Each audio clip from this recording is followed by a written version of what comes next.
देखिए, दुर्भाग्यपूर्ण बात है कि पहले दिल्ली के पास एक जेल वाला सीएम था जिसने 150 दिन जेल में रहकर सीएम शिप चलाई, सरकार चलाई। फिर बेल वाला सीएम बना और अब एक डमी सीएम बनने वाला है। और ये डमी सीएम का शब्द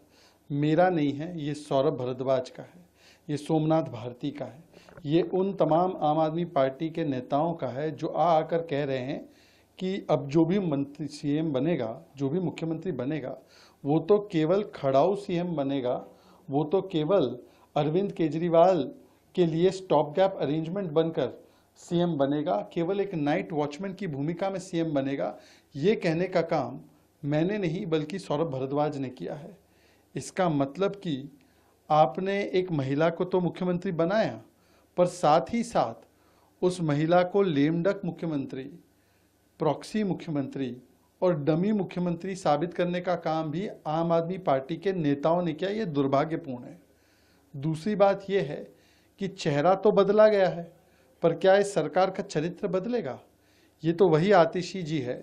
जिनके एक के बाद एक विभाग आप देखेंगे तो एजुकेशन विभाग में घोटाला क्लासरूम को लेकर,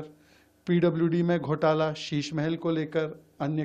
कंस्ट्रक्शंस को लेकर, जल विभाग में घोटाला, दिल्ली जल बोर्ड में सबसे बड़ा घोटाला हुआ। जिस प्रकार से दिल्ली वासी पानी के लिए तरस गए और फिर जब पानी आई तो पूरी जो दिल्ली है वो डूब गई, पीडब्ल्यूडी भी उसमें जिम्मेदार थी। तो मुझे लगता है कि जिनका खुद का परफॉर्मेंस भ्रष्टाचार में लिप्त रहा हो, भ्रष्टाचार के कई सवाल शराब घोटाले को लेकर भी उनके ऊपर आए हैं क्योंकि विजय नायर से उनकी निकटता, गोवा चुनाव में जहां पर ये शराब घोटाले का पैसा इस्तेमाल हुआ वहां की वही इंचार्ज थी, और उनके परिवारजनों के टेलीविज़न चैनल में भी शराब घोटाले के पैसे से संपर्क आने की खबरें सामने निकल कर आई थी। पर सबसे महत्वपूर्ण बिंदु जिसको स्वाति मालीवाल और अन्य लोगों ने भी कहा है कि आज दिल्ली के मुख्यमंत्री पद पर एक ऐसा व्यक्ति आसीन हो रहा है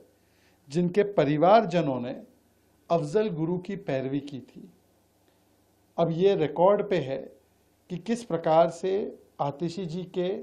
माता पिता ने अनेकों बार अफजल गुरु को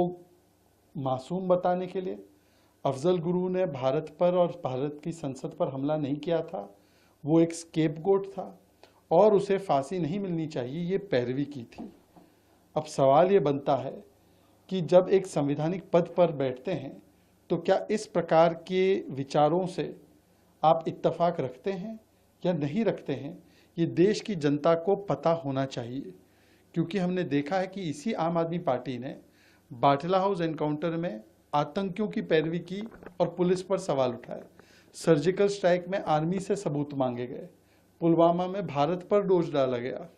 तो लगातार इस पार्टी का चरित्र रहा है कि राष्ट्र नीति को नहीं, वोट बैंक नीति को ऊपर रखे, और इसीलिए आज ये दुर्भाग्यपूर्ण बात है कि दिल्ली को एक ऐसी मुख्यमंत्री मिल रही है जिसके परिवारजनों ने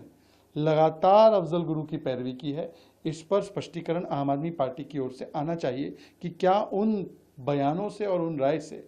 आम आदमी पार्टी इत्तेफाक रखती है।